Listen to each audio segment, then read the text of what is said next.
Everyone. Happy to have you here in the locker room today. I'm Alan Locher. Emmy Award-winning actress and director Kimberly McCullough is in the locker room. From capturing hearts as Robin Scorpio on General Hospital for 30 years to becoming a powerhouse director in Hollywood, she has an extraordinary journey. We'll take a deep dive into her career on General Hospital, her emotional and groundbreaking storylines, and how those experiences have shaped her creative vision. Now she's a sought-after director, and she has worked on hit series like It's Always Sunny in Philadelphia, High School Musical, the series, Fantasy Island, and so much more. We'll discover what led her from life in front of the camera to finding her true passion behind it, and hear about any exciting new projects in the works. Please help me welcome Kimberly McCullough to the locker room for the very first time. Hi, Kimberly. Hello. Thank you for having me. Happy holidays, and thank you for being here. Really pleasure to meet you. You as well. I was mentioning your son, Otis, is 7. The holidays are coming up. What does he get excited about? And what is he into at 7? He is really into decorations, whether they be Halloween decorations, Christmas decorations. And so I'm not the biggest holiday person. And so I have this 3-foot hot pink fake Christmas tree that we get out of the storage every year, and he helps me decorate that. And that's pretty much all I'm doing. Hot pink. Where does that tree come from? I don't know. It was some sort of Amazon lift, but I love it because it's a little bit of like a, I don't know. I tend to be rebellious in terms of any sort of structure or authority. I'm like, I want to do it my own way. That is so funny. That's what I got.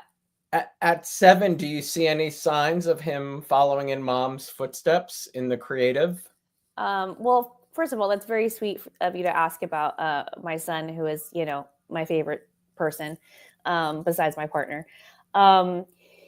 He is actually playing piano. So this is kind of I think a cute story. I was in Les Miserables when I was 9 years old at the Schubert Theater. And I was also on General Hospital. So I was doing Les Miserables, General Hospital, and I was doing a movie called Purple People Eater, which no one saw, and that's totally fine. But it starred Neil Patrick Harris, who was obsessed with musicals even then. And so he would just make me sing songs from Les Miserables, like in between takes. And we just really bonded on that. And so anyway, after I was about to leave Les Miserables, because I actually had to go back to General Hospital, I was so sad because I was just kind of learning how to play a little bit of Castle on a Cloud on my piano. And on the piano in the basement of the Schubert Theater. Yeah. Sorry. So my mom actually bought me a piano as a gift to kind of make me feel better about the fact that I wasn't going to be doing Les Mis anymore.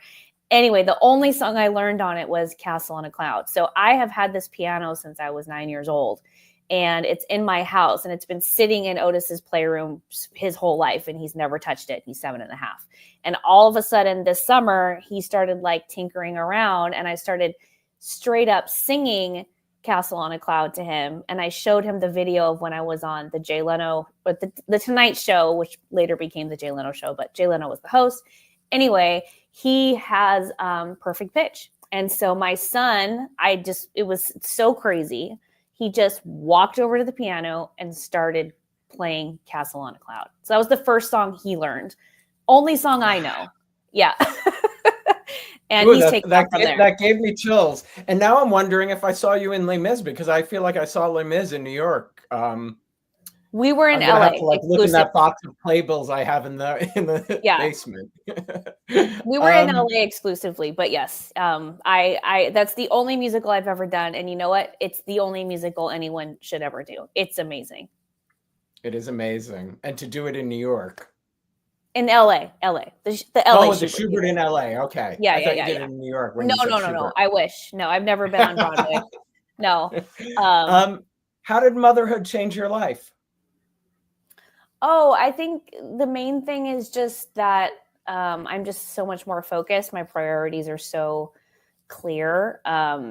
It doesn't matter what I do. It always runs through the filter of I'm a mother now. So yeah, it's been amazing. We moved to Ojai when I was pregnant. And so that's probably the biggest change is I feel so grateful that we're able to give our son this type of life where he lives in this sort of idyllic community. One day he'll see the real world, but for now I'm keeping him innocent. How would you describe Ojai?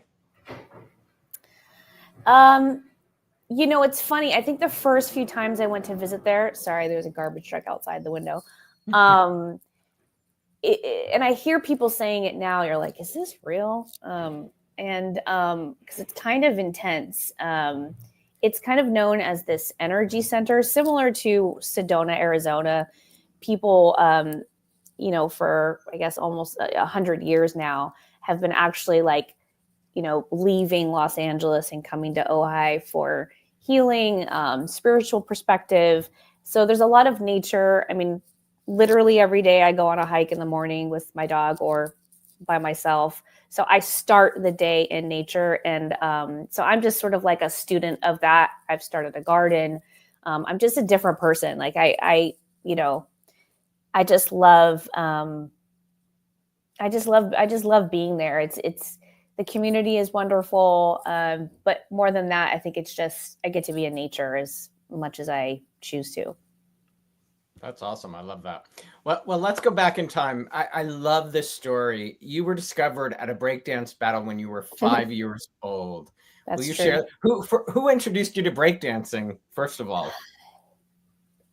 I was so young, so I only remember pieces, but I remember what we call working out, or that's what they used to call it, where basically you're just like practicing in someone's garage that was close by, and there was linoleum in the garage. So I remember the garage door just being open, and then there was like a boom box and then like a piece of linoleum, and we would just practice there. So I became a part of this crew that already existed, these three brothers, Che, Joaquin, and Guatemo. And I was sort of like their secret weapon, because I was already like a competition gymnast by the time I was 4. And so they would just flip me around, and they taught me how to do head spins and back spins and the worm and, all kinds of things. And yeah, so I just basically tagged along to this battle. And at the end of the battle, they brought us backstage and said, we want to hire you to be in this movie, Breakin' 2 Electric Boogaloo, as a featured dancer. So me and Che actually were cast in the film, and that's where I got my first line. And my first line of dialogue, I was absolutely terrible. And so I asked my mom, can I go to acting class? Because if this ever happens again, I don't, want to shit the bed. So that's literally how I became an actor, is because I was embarrassed that I was so bad. And she signed you up for class? Yeah. And then I was doing a bunch of commercials where I would like dance. I was basically a dancer. I was on Fame. Debbie Allen hired me a few times after that. And I was kind of like Debbie Allen's like girl, and then I remember my very first theatrical audition was Webster. Do you remember that show? Of course. I didn't get it because apparently I wasn't funny. Which brings me to now. I think it's so hilarious that I have this career as a soap opera actor and now a comedy director, but we'll get to that. But anyway, I wasn't funny. And my agents were also telling my mom that I wasn't commercial. So I wasn't like cute enough, happy enough, cheesy enough, right? And so my second audition was for General Hospital. And guess what?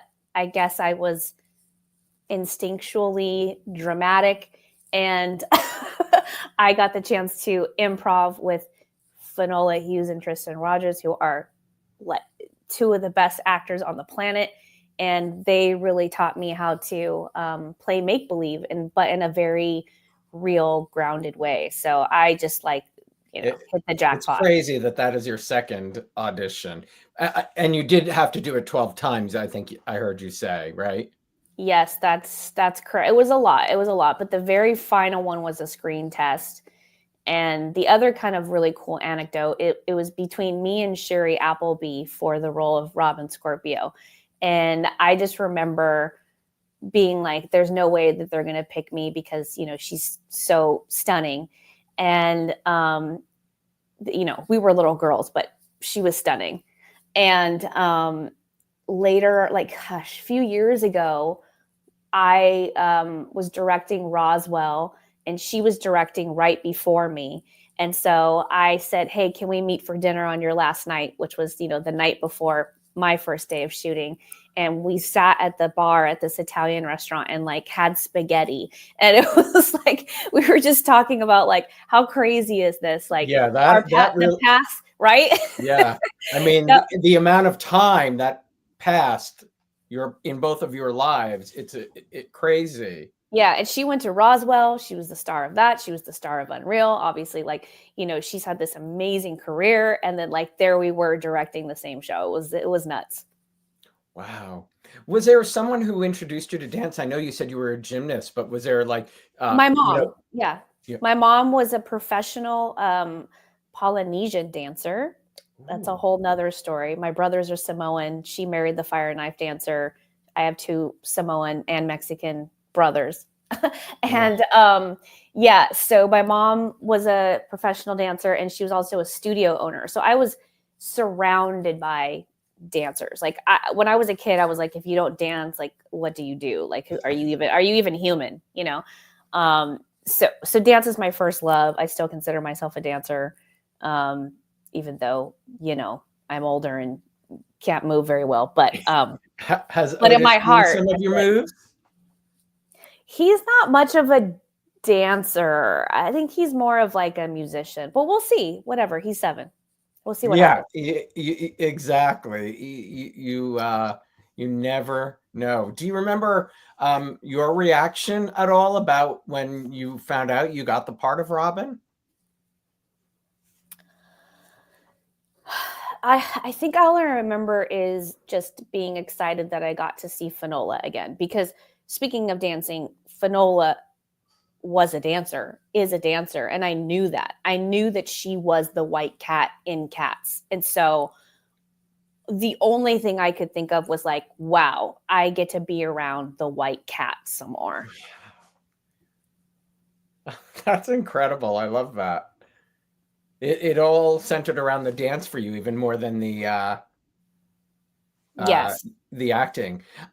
Michael and Gabriel both have said this.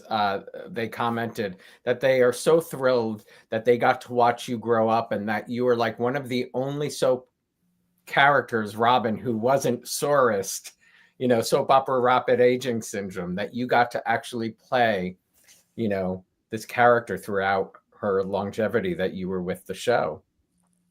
That's correct. Thank you for, saying that, recognizing that. It's funny because now that I've had a little bit of time away from Robin, I think now I can finally really appreciate how much I am her and she is me. And I think that's even more pronounced because nobody else has played my character. I'm knocking on wood right now. Of course, that could always happen. But I'm the only one to have ever played Robin, and I didn't really take a big break other than when I went to college when I was in my 20s. Do you miss it? General Hospital? Yeah, do the acting part, because I know you enjoy the directing a lot. I would just say that it was a time in my life that I appreciate so much, and I wouldn't be who I was without it. But I don't feel the need to do it anymore. I just feel like I've transitioned into another part of myself where I can expand a little bit more. But I definitely miss the people. And the awesome storylines. Well, I definitely saw you like knock, that no one else has played her. So the question of you wouldn't want anyone else to play her. If they wanted Robin back, you prefer it be Yeah. you. Yeah, I mean, I didn't say it, you did, but Well, I saw you knock, so the way you said that. well, I guess you know, I can't control what they do, right? I can't control Yeah, that. of I'm course. not on Yeah, the show anymore. So, right. of course I would give my blessing if that's what they want to do. But yeah, I mean, it would be nice if I could say that I'm the only one that ever played Robin. Yeah, Yeah. 100%. Jonathan was asking, would you ever want to direct soaps? Yes. Yes, of course. I want to do everything. I mean, I think the main thing when I went from being an actor to a director is, you know, any actor in any genre gets there's the potential to get pigeonholed, right? Things are a little bit different now. People kind of they go from different genres, they go from film to TV. It's a little bit more fluid than it was then. But one of the things that was really important to me was to not stay in one place too long. And again, that kind of goes back to my experience as a dancer. I felt like once I had mastered, like, let's say, jazz funk, whatever, that was like one of my favorite classes, then it was time for me to go back and take some ballet classes. And then when I would go to ballet and I'd feel like, okay, my technique was spruced up and I needed a challenge, then I would go take some tap classes. And then when I felt like, I needed to emote more, I would go take some, lyrical jazz. And like, that's kind of how I moved through the dance studio. And that's how I would like to move through the business. I don't ever really want to be known for doing one thing ever again. I love that. Was there, so I know you did the ABC Directors Program, but was there a moment, was there a director? What led you into that? I mean, working as Robin, you are with directors every day you're on set. So I know you're absorbing, that in front of you, but I'm curious, was there a moment for you? I would say I was observing since the time I was 12. One of the things I would do to bank school time, because legally you have to do school when you're under 18 on the set. And so one of the things I would do is go in the booth. This is before Avid, and I would help them write the ins and outs of the edits of each scene, just so I could understand the technical process. And so that was like one of the first things I did when I was 16. Vanessa Marcel was in my first short film. And then I went to film school and I made, I think, 5 short films. And then I went to AFI and I made, I guess, the first short film I would never show anybody. And I won the Nancy Malone Award, who is a director that I respected very much. And so this was a process that was ongoing for a long time. And so the transition into the ABC program was really the time where they actually gave me a job. And so I had shadowed, countless people up until that point. So that wasn't the beginning. That was just sort of like another stepping stone to getting an actual job. But it had been like Ed Zwick, Marshall Herskovitz, Pam Fryman, Some pretty Clark big names Thompson, there. Yeah, Leslie Linka Glatter, Andy Fickman, Joel Zwick. Alfonso Ribeiro.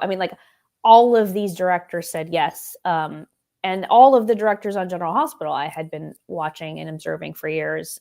Fido Xavier, I actually officially I love shadowed Fido. him. Yeah, I officially shadowed him. Like I've kind of done it all in terms of all the I've genres. known Fido since his Guiding Light days. He's a wonderful, wonderful person. Yeah. I always say, like, if you want to be in this business, the gift of being on a set every day is such a gift because you can just open your eyes and learn. It's really something. Yeah, I had the chance because I was a kid. I got to know people. I got to know our boom operator and our hair and makeup person and our stage manager, and I just our electricians, our camera operators. I had a very, very good idea of what everybody's job was, and I would say that's, as a director, like, that is the most valuable thing. Is I walk on a set and it's so familiar to me. I know what's happening in every corner. I know what's happened before I got there. I know what's happening when I'm there, and I know what's going to happen after I leave. So, not a lot of people can say that.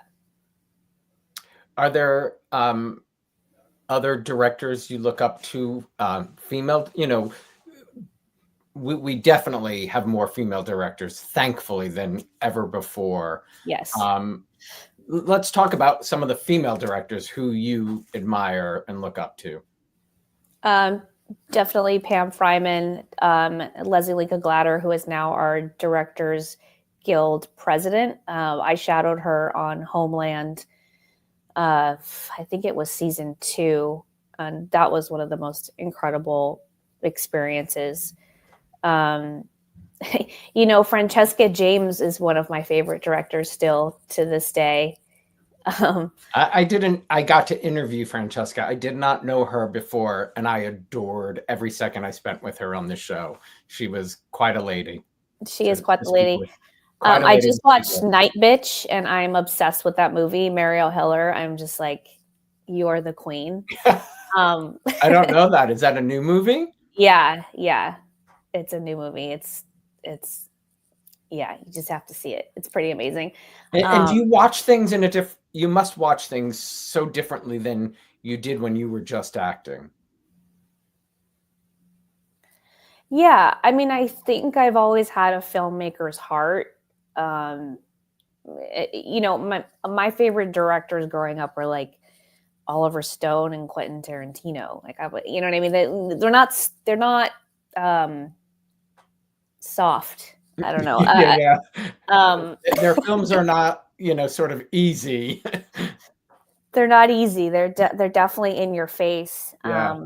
Scorsese, I would say, like, from Scorsese and Tarantino, one of the things I love about them as filmmakers is their incorporation of music. And so when I got to work on High School Musical, because I'm a dancer also, but that was really the first time that I got to sort of use all the tools in my toolbox in terms of incorporating music and making that a visual style. And, I did over, 35, I think, musical numbers on that show. And I never shot one of them the same. I always challenged myself to do it differently. I didn't want there to be a formula, like other shows had done, where they just they call it like hosing it down, where they just present it like a play and they just like shoot the crap out of it. That wasn't what I wanted to do. I wanted everything to be like really precise. And so, I was able to develop that language for myself. And I don't even know what the question was. Sorry, I kind of went off. But I guess okay. The point is, I'm influenced by a lot of people, and I definitely stand on the shoulders of many female directors who like opened the door. And not only directors, I have to say, like, the thing that's made the biggest difference, the reason why there are so many female directors, I'm talking particularly in television right now, is because there are female executives that are hiring us. So we as directors can only do so much. We can recommend, like, you can shadow us, but really the decision makers, the showrunners, and the executives, those are the people that actually say yes. They have the power to hire you. It's because of them, for sure. They have the power. Jonathan was asking, I love this, and it might be in High School Musical, favorite shot that you have captured in your directing so far? Oh, it's actually not High School Musical. So, okay. As soon as you said that, I was boom. So it is. It was on Roswell, actually, and it was during a flashback scene, and these two guys, I think they were one of them was remembering the first time that they kissed the other guy. Oh, God, what is their characters' names? It's killing me. Anyway, Do you know what season? What season were you on? Was it Roswell, New Mexico? 2. Yeah, I think it was 2. Season 2. I have to look it up because I did watch it at the beginning. I know, I think the guys you're talking about, but I don't remember their characters. Yeah, it was Michael Vlamis, and it'll come to me. But anyway, the shot was through the back of a cab of a truck, and it was like through that window, and they came together in the shot and kissed in the window, and the landscape behind them was just this like beautiful desert, and it was early morning. It was like early morning light, and I am a romantic, and so I'm always looking for that romantic shot. And it's funny, thank you for asking that question, because I've always wanted to print that out and frame it and put it in my house, but I haven't yet, because it's literally my it's make my a note after this. Write it down. Yeah. That's, I mean, those morning shots of sunlight and all of that are spectacular. Yes, it was so great. I remember looking at the DP after like we did that shot, and I go, and I just fell in love with you. I was like, you make my dreams come true. Thank you so much. I love that. Well, let's talk about, your Robin's parents, Finola and Tristan, the impact having both of them to work opposite at such a young age. When you think back from this vantage point, how do you think that helped? Oh, I mean, like, how long do you have? I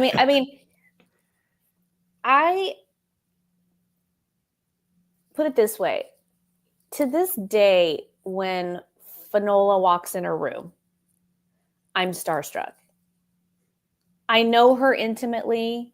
We're friends outside of our work environment. Yep. I still look at her and like, oh my God, I can't believe I know you. Because of who she is as a person, because of her work ethic, because of her like insane talent. She's everything to me. Tristan is like, I heard he got a walk. He did. He just got the star in Palm Springs. Yeah. He provided such a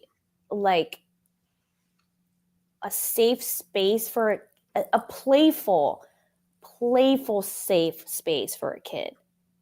So a lot of adults don't know how to relate to kids. And at this time, he did not have a kid of his own. So it was actually remarkable how he kept it professional, but also kept it light for me, so that I would feel as a kid like I could giggle and we could make jokes and we could still always, I'm sorry, but I also knew his lines before he did. Like he would be like, Kimberly, what's my line? So it wasn't about, we were always playing around. It was just that he just gave space for that. And that's just like, oh, what a gift. What a gift that I had like some sense of normalcy, even though I was, for all intents and purposes, being treated like an adult. I worked a full-time job when I was my son's age. That's what trips me out. It must, when you see him and think that at this time I'm like, you were wait, in what? A studio. Yeah. That's crazy. I was listening to the Digest interview you did a few years ago. You talked about the that Tristan's mouth helped pay for your Jack in the Box habit. Was he something like that? I didn't get. Wait, say that again? That his mouth? What? There was something they said about Jack in the Box. Well, I know that. Interesting. I don't know what I meant by that, but it's okay. Don't I do know that I would only eat Jack in the Box cheeseburgers and spaghetti with Prego sauce when I was 7. That's literally the only thing I would eat. My nephew was a chicken fingers person. Like that's all he would eat. I love that. Love that. I think I loved Prego sauce too, actually. I remember that when you I said mean, that I out can't loud. believe I used to eat that. I make my own sauces. I can't even buy anything in the jars anymore. Tomorrow is John J. York's birthday. Tell us about Oh, him coming on board and playing Mac. oh my gosh. What a relief. I had just been told that these two anchors, Finola and Tristan, were going to be leaving the show. So I sort of felt like this Was orphan, was that hard for you when you heard that? Oh, yes, of course. I leaned on them for everything. So yeah, his energy is just so different from the two of them too. Uh, we just had so much fun. He's just such a loving guy. He's also just hilarious. So he was also able to keep things light for me. And these moments where I had to contemplate both of my parents blowing up on a boat, I think it was. Oh, is that how they left back then? Yeah, I think so. Anyway, happy birthday, John. Miss you, Yorkie. Well, that's tough. To play that out too. Your parents blowing up. That ain't some Oh easy God. emotional stuff. Yeah, I mean, I've always been a dog lover, and so whenever I would have to imagine someone dying, I would just imagine my dog dying, and that would just get me. That was my trick. Yeah. Little secrets. You got to work with the legendary Gloria Monty. What do you remember most about Gloria, and what do you think you might have learned from her? What I remember the most is how she carried herself.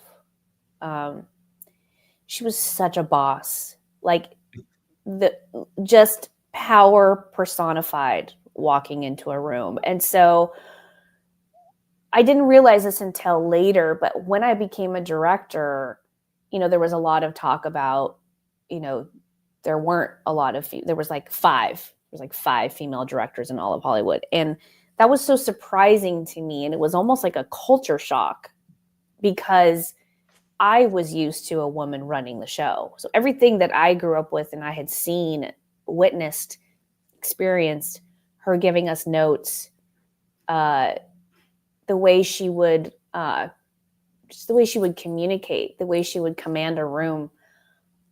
I didn't know that that was rare. I thought that was just the way it should be. And so I still carry myself with that sort of confidence. I don't think I've ever really felt like, I don't know, I didn't belong or I shouldn't be there. I didn't know what I was doing. Like I've never, those thoughts don't cross my mind because I was given the example of her at such a young age. What a gift without knowing it was a gift at that time, right? Yes. Yes. Yeah. Incredible. I love that. December 1st was World AIDS Day. Yes. Will you share memories of working with Michael, the impact of that storyline? Sure. I think that I'm just so lucky to have been involved in that story, for people that I have met, for them to let Michael and I into their lives. I'm talking about the after school special that we did. Mm-hmm. Positive, that's what it was called. Positive, a journey into AIDS.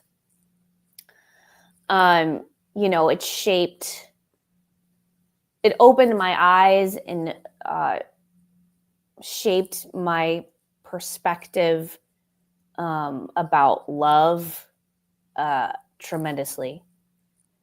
Also, peeling back the layers of people's bigotry and ignorance, it's a lot for a 17-year-old to handle. But I'm so grateful. And, to have Michael as a partner in that was so cool because he was older than me.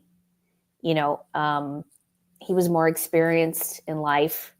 I definitely was kind of sheltered and growing up on a set, you know. He was like a popular kid from Beverly Hills. So we had, you know what I mean? Like we balanced each other out well, in that sense. And it's so insane to me that that's the only acting role he's ever had. Wow. I didn't Isn't realize that a trip? That is a trip.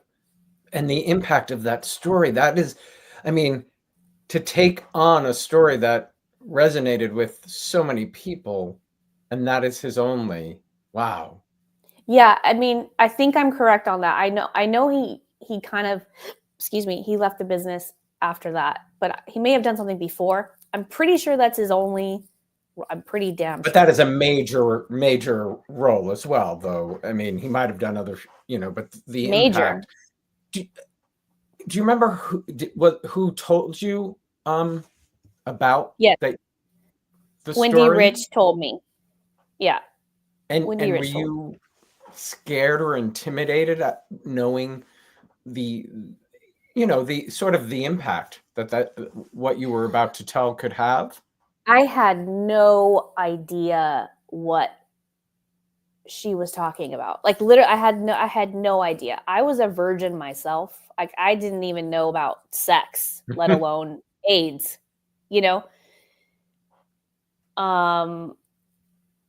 So I had no idea. I just knew that this was an issue that people were talking about, and that you know, it was going to require me to go to like emotional depths that I hadn't before on the show. But I really didn't know what was going to happen.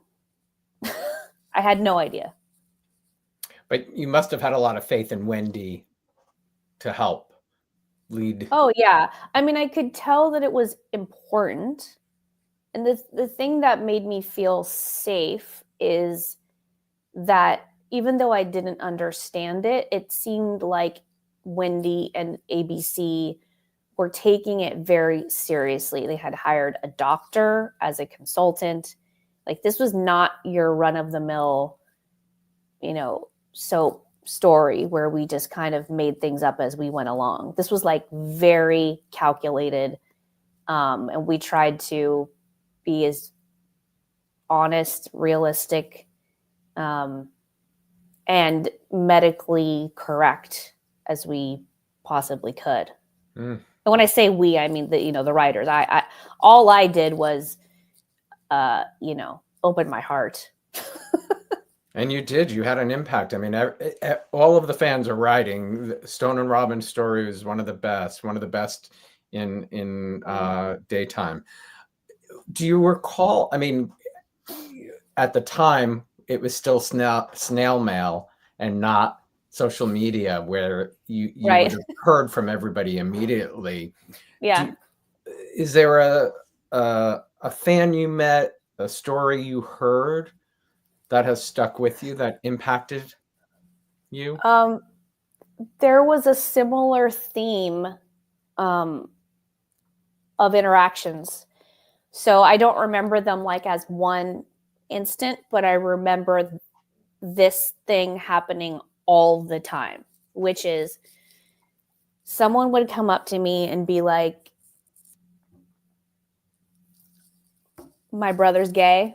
He hasn't been invited to Thanksgiving dinner for the last 5 years. He's invited this year. You know, my dad hasn't talked to my brother in 10 years. He's talking to him. Like that. And now I don't know how, you know, we'd have to do sort of like a retrospective on the sociology of it. But so I don't know how a heterosexual couple on a soap opera bridged that gap. I don't know, but it did. Talking about these issues, you know, it wasn't just a gay disease by Of you. course not. Right. But I mean, you were demonstrating that for those possible parents. They might have thought it was just, so that bridge of I don't know. Right. I'm just, Yes. It might be possible. Wow. It's unfortunate, right? That a TV show, it took a TV show to do that. However, if it did do that, that's a freaking miracle. It really is. So that's why I say I'm so lucky that I was just an instrument in that whole orchestra, because wow, like I never thought as an entertainer I would get to actually like do some healing. Yeah. By Wow. proxy. You know what I mean? Yeah. So that's I'm just in awe of that. That is a beautiful I don't know the word, but outcome of that storyline. That is beautiful. As a gay man whose father didn't know, and because I was scared to tell him that, that's beautiful. I really appreciate that there was that kind of outcome in that story. Courtney had sent me a message. What did you think when they released Robin's diary? Oh, I was like a snarky kid, so I was probably like, that's not what I was thinking. Like, I wouldn't say that. I wouldn't think that. No, but I think it was great. I think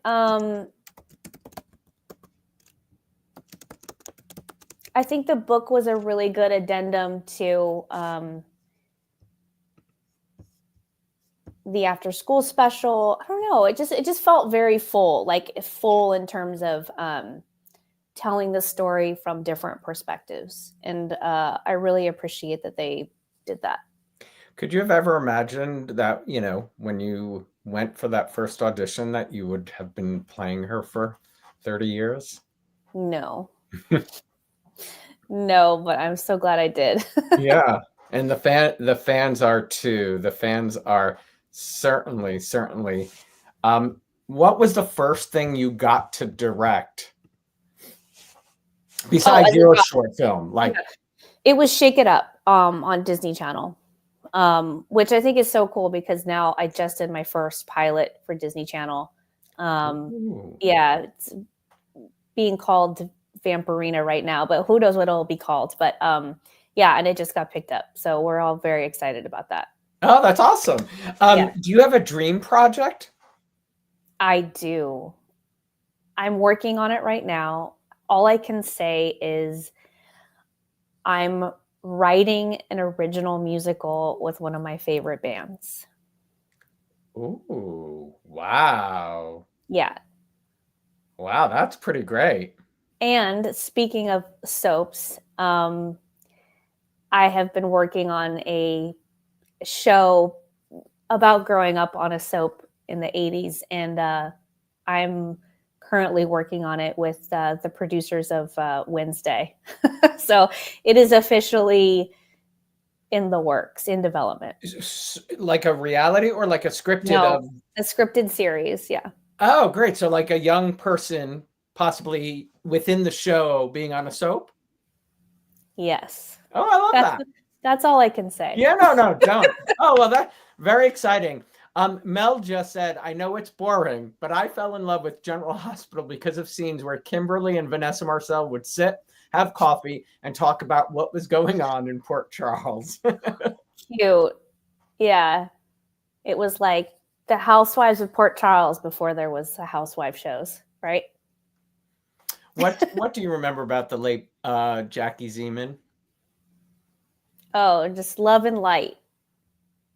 Love and light, and her laugh, her glow, just warmth. She was always bringing me gifts, and her love for her daughters.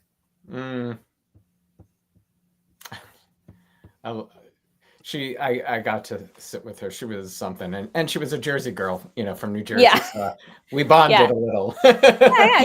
She was fiery too. Fiery in Love and Light. Yeah. Yeah, totally. Is it true you called the producers of All My Children in 2001 to suggest Robin coming to reunite with Finola's character, Anna? I don't think so. Who said that? I read that somewhere. I wasn't sure if it was right. But so All My Children called you to come and do that? I think so. What year did you say that was? 2001, I think. 2001. Huh. I don't remember how it happened. It was probably the combo of me and Finola saying we'd like to work together again, but she was on that show, Was it fun being in New York to do it? Oh yeah, there's nothing better than working in New York. I got to work one time as a director in New York, and it was just epic. What did you do? It's called Almost Family. It was a show on Fox starring Brittany Snow.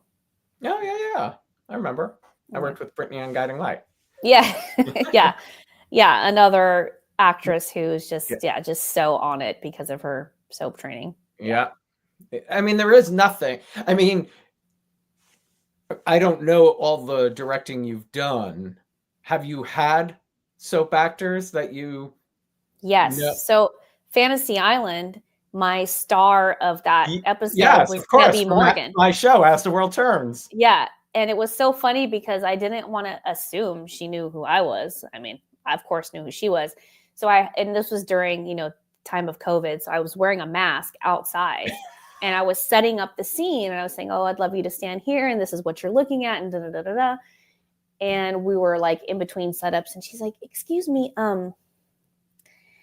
we know each other, right? She's like, your voice, like it's driving me crazy. I know your voice. Who are you? Why do I know you? And I was like, oh, I'm pretty sure I met you at an Emmys or something. And she was like, oh my God, Robin. Like, it's so funny. That is so funny. Yeah. But you must know you have somebody who can do it the minute you work with somebody who's done daytime. Oh yeah. I mean, I've had so many, so many former soap actors. Yeah. It just makes a world of difference to, seriously. I mean, I know the saying is if you can do daytime, you can do anything, but it is really true. It's really true. I mean, I'm in Venice right now, so I'll say this. It's funny, when I was learning to surf, it's like if you can surf breakwater, you can surf anywhere, and it's true. Like I went to Hawaii to surf a couple years after I started to learn here, and I was like, oh, this wave goes on for more than a second and a half. Oh my God. Okay. This is so easy, So that's kind of how it feels. You're like, whoa, I know how to make this work, but man, this is smooth sailing. That is so funny. My husband has introduced me very late. He watched the entire series already, but we're watching it before we go to bed every night. It's Always Sunny in Philadelphia. So I don't think I've gotten to which episode you've directed, but one of the season fans, 14, I think. I mean, I think it was season 14. It is insane how that show is still. I mean, they are phenomenal. Yes, a phenomenal group. Do you prefer comedy or drama when you direct? I don't prefer either. I think for me, it's all about the script. Is it written well? That's what makes it fun. And I always like a challenge. So, and you are now writing, right? Things for yourself, like these projects? Yeah, I'm actually writing my first feature right now. Yeah. And how are you finding that process? Oh my gosh, writing is so hard. It's such a solo act. I'm used to being on set. Like I know how to command a set. I know how to bring the best out of all the department heads, but man, it's hard to bring the best out of yourself. And I assume you could appreciate what daytime does. Oh my gosh. Yes. I cannot believe that. What a team that they have been coming up with great stories for over 60 years. It's just wow. beautiful thing. Before I let you go, who are some of, when you think back, like mentors that have helped guide who Kimberly McCullough is today?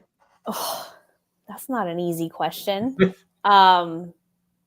Yeah, so we mentioned some of them. I would say, also John Riley. I mean, a legend. Christina Melandro. Sorry, go ahead. What were you going to say? I was going to say a legend himself, John. Yes. Jack Wagner. Oh man, Vanessa Marcel is like still one of my closest friends. Amber Tamblyn. I mean, God, I look up to her so much. What she's doing in the world is just, it's so admirable. Talking about using your voice, right? Yeah. Yeah. I've had so many. I'm a lucky gal. Yeah, you are, but thanks to them, you've turned into a pretty incredible woman. Oh, thank you. That's so nice of you to say. Well, pleasure to meet you, Kimberly. I know you have to jet, and thank you so much. When you have a project, when that's so project, let's do this. When you get that show on the air, for sure, we must. Please come back. Please come back anytime. And thank you for the people I can't see. I guess there's people watching. They are all here. They are sending you lots of love. Michael said, I enjoyed your work on the Connors. Oh, that's so nice. Yeah, it's one more thing I'll say is that it's so lovely. Like I also get to know, even though I'm doing more behind the camera, behind the scenes stuff, that my soap family is literally there cheering me on. And I see it a little bit in our interactions on socials, but I feel it more than anything. And I just want to say to those people, I appreciate that so much, that you're watching what Robin is directing. Like, I can't even tell you, like, that's such a blessing. Thank you. Thank you so much. It is the impact of this medium. Yeah. It really is, Yeah. I mean, I grew up on the shows that I worked on, but, I follow all those people from back, you want to see their success. It's just a different. It's a community, so Yeah. you want to see where, everyone is flourishing. So yeah, I appreciate that. Well, I know that they would welcome you back in Port Charles with open arms. Yeah, maybe someday soon. I heard Robin has a stepsister, so maybe I need to. Exactly. There you go. Her. You have a great afternoon, and thank you so much for spending the hour. Yeah, you too. Thank you. You're so welcome. Bye. Thanks, everybody, for joining us today. Thank you to Kimberly for spending this hour with all of us. Tune in tomorrow, December 10th at 3 p.m. Eastern, when daytime villains Ian Ward and Aunt Jordan, Ray Wise, and Colleen Zink join me live to talk about what they're up to in Genoa City. If you haven't yet subscribed to my YouTube channel, you can do so down below. Turn on the notifications for reminders of all upcoming shows. And don't forget, you can stream audio versions by searching The Locker Room on your favorite podcast app. Have a great afternoon, everybody, and I will see you tomorrow. Stay safe.